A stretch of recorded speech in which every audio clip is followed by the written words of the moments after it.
Record scratch. Freeze frame. Yeah, that's me. You're probably wondering how I got into this mess. Meme.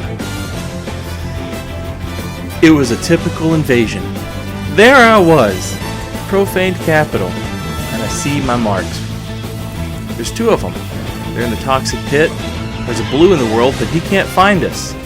The host foolishly thinks that he's going to climb up this ladder, uninterrupted ladder with his friend.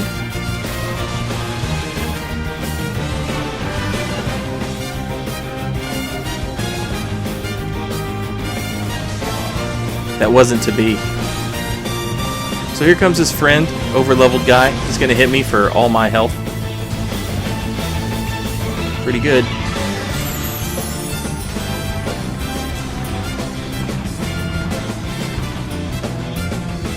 Take a little sippy.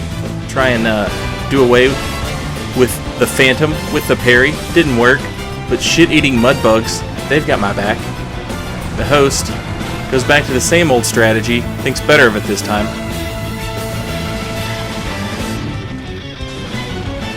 If anybody was wondering what this guy's dad bought him for Christmas, it turns out it's super secret, invisible magic, Hoverbike! And from there it's, gonna take a turn for the worse. Anytime you see the magic bicycle, you know you're in trouble.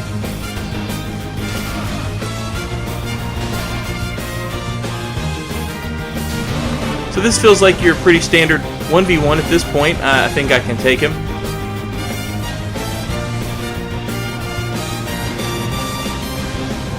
Then out of nowhere this guy shows up.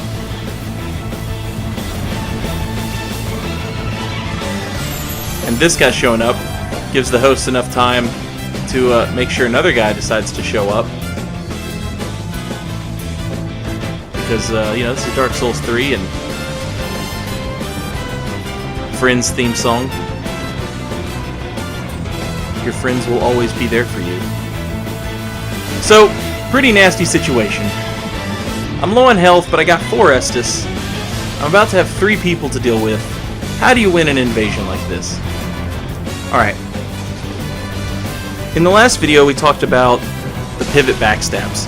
Now, if my pivot backstab game was my high school English portfolio, my creative writing portfolio that they judge you on, my pivot backstab game would be like novice, a low apprentice at best. But my other backstab game is not so bad. This is mostly roll backstabs and positioning backstabs. This stuff I feel a little more confident talking about because I'm not absolute ass at it. Let's start off with the most simple backstab. You'll also notice I immediately ran into the room with the biggest, baddest enemies I could find. That always helps as well. And I applied poison to my weapon because these guys are probably already toxic. So here's just a nice positional backstab. Does away with the Phantom. Nice, clean, quick kill. 3v1 becomes 2v1 plus hand monsters. That becomes 1v1 plus hand monsters. So we're good now. All thanks to the nice backstab, right? Backstabs, parries, that sort of thing. These are great at evening the odds. And while I don't think you should rely on them to win invasions, if your purpose is to go out there and win, I don't think you should be relying on parries and backstabs to win, but they are great at helping evening the odds. Critical attacks in general, but we've gone over critical attacks, so today I wanted to mainly focus on just the backstabs, but the ones I'm comfortable with. The roll backstabs, the positional backstabs. My opponent here is going to whip out an ultra great hammer, and he's going to swing it twice. I almost had a backstab right there. This is the easiest backstab as far as the flashy backstabs go. I love these backstabs, roll backstabs. Against an ultra weapon, they're super easy. If your opponent's going to swing twice, he's going to lock himself in an animation, Right there. He went for the rolling R1, and then he followed it up with another R1. I was able to bait him into that rolling R1 by chucking bombs at him. It's sort of a Barker bomb bait backstab. Barker bomb bait backstab. Go ahead and pull out the dagger because I'm expecting him to attempt to heal. And then he foolishly chucks himself off the second floor here into hell. Undead Hunter Charms. I've heard invaders say they don't like Undead Hunter Charms because they drag fights out. Which I guess is true, but man, that animation right there, that is priceless. Also, here's another thing about the Undead Hunter Charms. You hit somebody with them before they've lost any health, and they're not thinking it's too big of a deal. Then you get them with the backstab, and all of a sudden it's a huge deal. Anytime you hit a backstab or a critical, it's a good time to try and land an Undead Hunter Charm. Did I say that right? Undead Hunter Charm? You just have to kind of give it a minute. Do a little waddle, then check your Hunter Charm. Another great thing about Undead Hunter Charms is they make people panic a little bit, which is nice. You see me going for the rolling backstab there.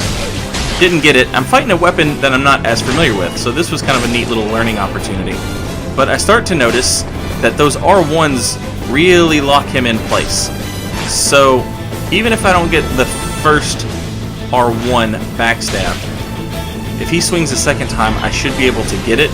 Or I should be able to just sneak around behind him and grab him if I can position myself right. So you'll notice when I roll, I unlock and immediately turn my camera, or I'll unlock and I'll immediately change my positioning by holding down on the analog stick. Went for a positional backstab there, didn't get it. Another thing you might notice me do is I'll always swing the camera overhead. Sort of linked to the past looking backstabs if you're an old gamer like me. But that one right there, that scythe just locks you in that animation for so long that I'm able to roll, unlock, and then look for the backstab. I can like physically go looking for it. I can pick up the rug and shit and try and find the backstab. This guy has no vigor, which is nice. Here's Sori showing you how to punish Estus with a backstab. Thank you, Black Iron Marcus. This is me demonstrating that Black Iron Marcus has the attention span of an old woman at a pawn shop, so you can just chuck alluring skulls and his stupid ass will go chase those wherever. All the way over here he'll go looking for him. I don't discriminate. I stab PCs and NPCs alike. So, great swords are a little iffy, but little lag, positional backstab there. Anytime you see yourself sort of like phase through another player's character model, it's probably a good chance to get a backstab. But great swords are one of those ones where if they swing twice, you can get the backstab. One-handed or two-handed. I'm not using a very good shield. It's decent. But it's not as good as my Lothric Knight shield. However, it looks, this shield, the wing crest shield, it looks better on this character than any other. So I sort of phased through his character model there. So that's an easy backstab.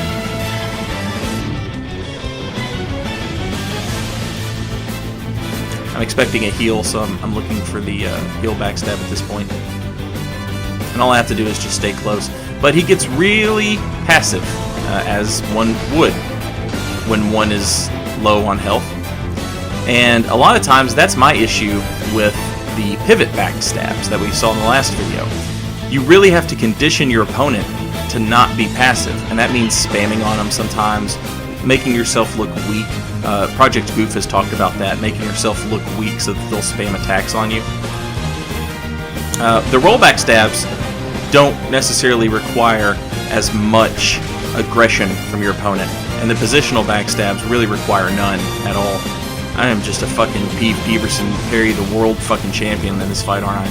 It doesn't matter. I'm still gonna kill this guy. It's gonna be great. I'm gonna play it in slow motion when I finally get this beautiful backstab.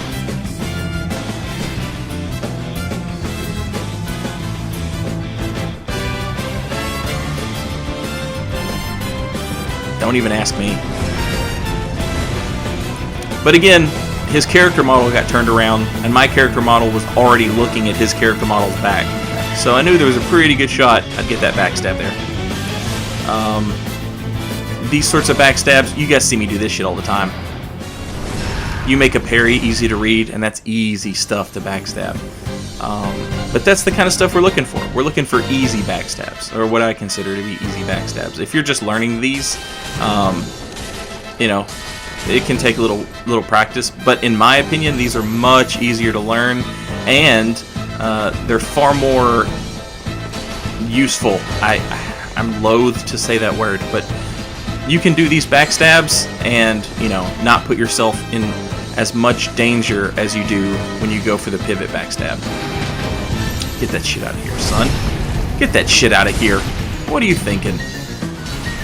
I'm gonna throw an alluring skull on his corpse so that things are attracted to his corpse, because nothing's ever been attracted to him in his living life, and as the ultimate twist of irony, things will only be attracted to him now that he is dead.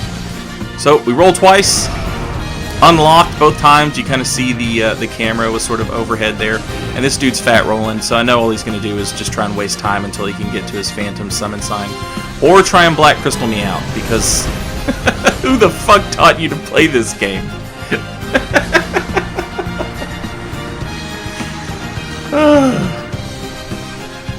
I don't know. For anybody wondering, this character is level 60, and this is an awesome level range to practice backstabs. Level 60, 70. You can have a pretty much complete-ish build by that point, and, you know, getting hit when you fuck up a backstab isn't, you know, it doesn't mean instant death like it does at soul level 125. So, you know, if you want to, oh, look at that. Somebody needs to be attracted to that poor man. They're fucking me up. Good God. Leave me alone! If you're looking to practice your backstabs and you've got like a low-level character, I recommend giving them a go. You can take off the Hornet Ring, and you can equip like a lower upgraded weapon, and then you can practice backstabs against one opponent over and over and over and over again, because you're not doing, you know, a shit ton of damage to them. But in the interest of closure, I like for my videos to, you know, like for my clips to have winners and losers. So we do that. This is a great example of an unlocked backstab. I'm going for the roll backstab. I miss it. I'm staying unlocked. And that is like some Dark Souls 1 shit right there, ain't it? You can literally go looking for the backstab. Do you understand what I'm saying when I say you can go looking for it?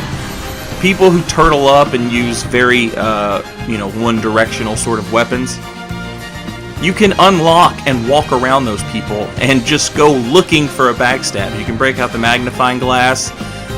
You can, you know, put out a wanted ad. You know, wanted, local man seeks ass, and you'll find it. Look at this guy. Nails me with that charge dart too. Good shit. No damage though. So I rolled, and you might have noticed I swapped weapons during my roll.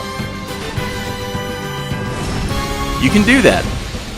As long as you don't cancel it with an R1, you can swap weapons as you roll and still have time to get the backstab. So, an overleveled phantom like that, I am absolutely, for positively, assuredly, none of those are words. I'm going to go for the dagger Hornet Ring insta kill. This is a sharp dagger plus 7. Thank you, me, for showing the equipment screen right there. Alright, so the guy's back, the gold's back, they got 2 blues in.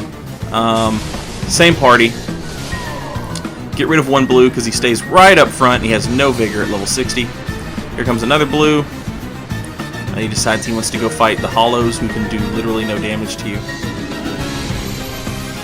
We get another invader friend in, which is nice. And I'm keeping an eye open for backstabs here, but I am not going to approach all those poise weapons, on the off chance you miss that backstab, I wouldn't even say off chance, just on the chance you miss that backstab, you don't want to eat 3 great weapons, ultra great weapons. That's not a good trade at all. Common sense, logic. Logicality. We went over that last time. That's a callback! Or as you kids today say, a meme. A meme. Thank you, Richard Dawkins, for putting that word in the fucking language. That's good shit. So our red buddy, that's an easy chance for a backstab right there, but I got greedy and went for the R1 instead. Jump attacks are basically like, hey, come backstab me. If playing unlocked and going looking for a backstab is me putting out a wanted ad, the opponent doing a jump attack is them putting out a wanted ad, saying, please come penetrate my backside. So this backstab starts right there when I chug. I know it means my opponent's going to chug. When I take a sip of Estus and I get, more health than he's got, I know he's going to want to follow suit. He's going to mimic my behavior. So playing mind games a little bit, making opportunities for backstabs. I chug, I know he's going to want to chug, and then I go in to punish that chug with a backstab. It's like playing chess. You can punish them if you know what they're going to do before they do it. So this opponent, he decided to opt out. He's sticking with his sort of character build here, which is admirable. But he swapped from the Ultra Great Club to the Demon Fists. Right here, I'm trying to see if you can use the Hyper Armor frames from the weapon art to get behind someone and backstab them. Doing that against an Ultra Great Club was silly in hindsight, but whatever. But check out how quick this plays out. Actually, we're going to watch it in slow motion, and I go to my composite bow. I'm going to shoot him with an arrow since he's staying away from me, but I hit the wrong button. Now, realizing I've hit the wrong button, I know he's going to want to come punish this. Me hitting the wrong button was a complete accident, but I knew he'd want to come punish me for it. So again, when he comes in for the punish, I roll, swap weapons mid-roll, and I can get that backstab. Cost me an R1, but that's a good trade, because I win. So, this will sort of complete my backstab tutorial. Here this is in real time. That quick. But I was sort of on the ball because I knew I was looking for a backstab. And that's not one of those situations where you're like, oh, well, Saint, you're just, applying false logic or whatever. It's not really like that. It's more about, just know what you're doing, know what you're setting out to do. And here's a nice example of some verticality. That's what we're going to be going over next time I post a video. The vertical locations of Lothric and how plunge attacks are maybe one of the most useful tools in all of Invasions. But that'll be next time. So, I'll see you guys then. Hope this helped. Later, y'all.